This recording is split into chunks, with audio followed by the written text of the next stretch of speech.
Solano County health officials just about to hold a news conference to talk about the coronavirus there. It comes after the first case where health officials have not been able to trace the origin. Now, the county has declared a local emergency to better deal with this situation.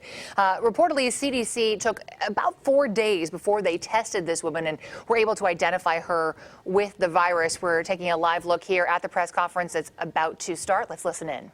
That a Solano County resident has been identified with coronavirus with no known exposure to a coronavirus positive individual and with no travel history. The implications of that being that this person appears to be a community acquired case of coronavirus, which would be the first here in the United States. But it is worth noting that community acquired coronavirus has been an issue under discussion in multiple countries, for quite some time already. It's also worth noting that most respiratory diseases that we experience come with a range of symptoms, from asymptomatic to very severe, and it's very unusual for a respiratory disease not to have some element of transmission from people that are either not showing symptoms or showing very mild symptoms. So this type of spread is not at all unusual and is something that we've been expecting and that we've been planning for.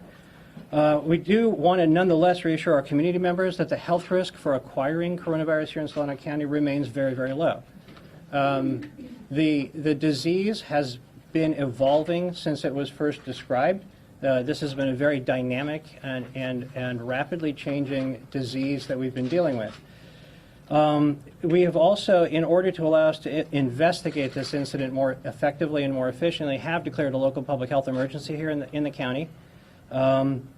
And with regard to the individual in question, this patient, we don't know what their exposure was. So at this point, we don't know where the patient was exposed. We know that the patient became ill, was hospitalized at a local hospital in our county. The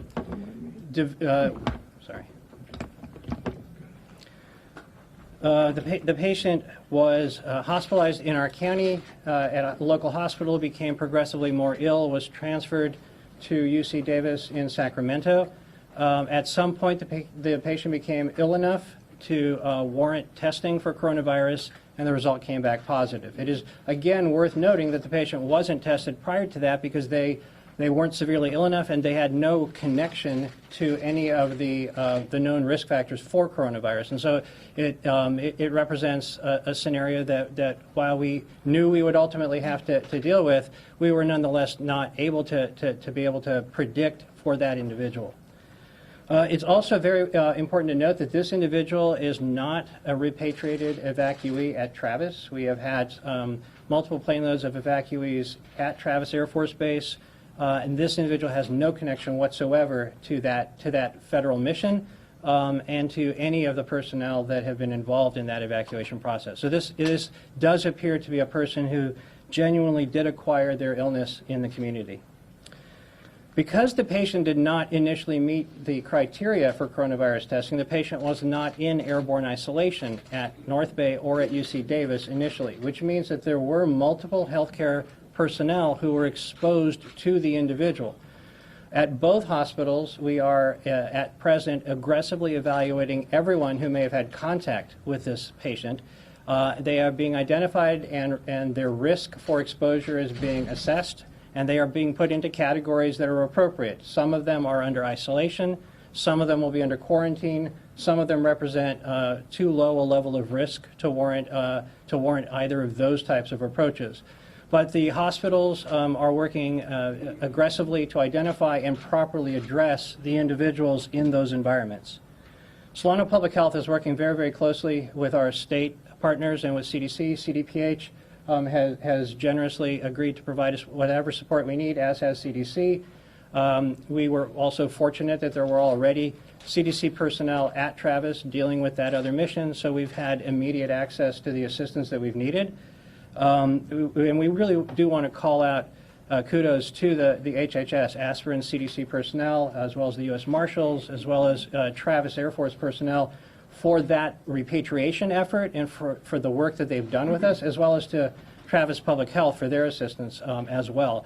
In addition, we're working with all of our neighboring counties because the personnel who work at North Bay, the personnel who work at UC Davis, live in multiple counties. And so we need to work with our partner counties to make sure that all of those individuals can be appropriately quarantined and home isolated with the assistance of whoever is most appropriate for that individual. At this point here in Solano County, we're transitioning from trying to contain the disease to more of a mitigation approach. We recognize that if we do have community spread, that it becomes necessary to consider more aggressive protection of our critical resources, hospitals and other healthcare facilities. And so we have recommended that they adopt a more aggressive prevention stance toward individuals who don't meet the coronavirus risk conditions but are nonetheless community-acquired respiratory disease. We've set up our Departmental Operations Center so that we can coordinate our efforts more efficiently. As I said, we've invited assistance from the CDPH and from the folks at CDC. The county is prepared to manage this situation. I will say that it was actually probably rather fortuitous that we were a county that was asked to assist with the repatriation effort, because our hospitals and our personnel and our local public health officials have been very aware and very comfortable in dealing with coronavirus for quite a while now. And so when this occurred, it was, we were able to just step up and do what was necessary to address the problem as efficiently as possible. And for that, we really want to genuinely thank our healthcare partners who have done a tremendous job in carrying the load, the lion's share of the load in dealing with those issues. I want to remind people that coronavirus, as far as we know and by all indications, is spread in a manner very similar to influenza. And so the precautions that we've been advising people about for many months now to protect themselves against influenza are completely appropriate for the protection of individuals against coronavirus as well. The droplets are the way that it spreads, so if you are sick, we ask that you stay home. If you are coughing or sneezing, cough into your sleeve, cough into a tissue, not onto your hands. Wash your hands frequently with soap and water. Wash them for a long enough duration to actually clean your hands. If soap and water aren't available, use an appropriate antibacterial, antiviral, antiseptic. And so the ability for us as a community to address this exists. We already do this. We do it every flu season, every respiratory disease season, and we simply want to make sure that we remind ourselves of the things that we need to do in order to stay healthy. And then, as I say, for the healthcare environments themselves, we want to make sure that the healthcare personnel take the necessary droplet and contact precautions for people who come in with respiratory illnesses, and continue to do airborne isolation for those that are considered to be at risk of having coronavirus. And the last point. All right, well, we've been listening in to a press conference there with Solano County health officials, just recapping some of what we now learned. They did confirm that the CDC took 4 days before they tested this woman, but they said that's because she had no risk factors. She had not been in contact with anyone who had traveled to China, who had been sick, and they did stress that she had not been in contact with anyone who had been quarantined at Travis and then released. So that was not an issue, but she did spend several days in North Bay Vaca Valley Hospital, where she did expose several other hospital personnel. They're all being watched very closely now, and he did say they live in multiple counties. They are now tracking down everybody who has been in contact with her. Her condition worsened when she was there in that hospital, and that's when they gave her a breathing tube and put her on a ventilator and brought her to UC Davis Medical Center. The alarming thing, though, is she had symptoms. She was brought there. It took 4 days to get a CDC test. And then we just found out yesterday that she tested positive. There is a shortage of CDC tests in California. The governor today saying we only have 200. So now they're trying to get more here, as it's apparent that this is now spreading. And schools in Solano County being warned by the CDC to get ready for a possible outbreak. California right now is currently monitoring roughly 8,400 people, all people who arrived on flights from Asia. So much more to come here. We're going to cover this throughout all of our newscasts tonight.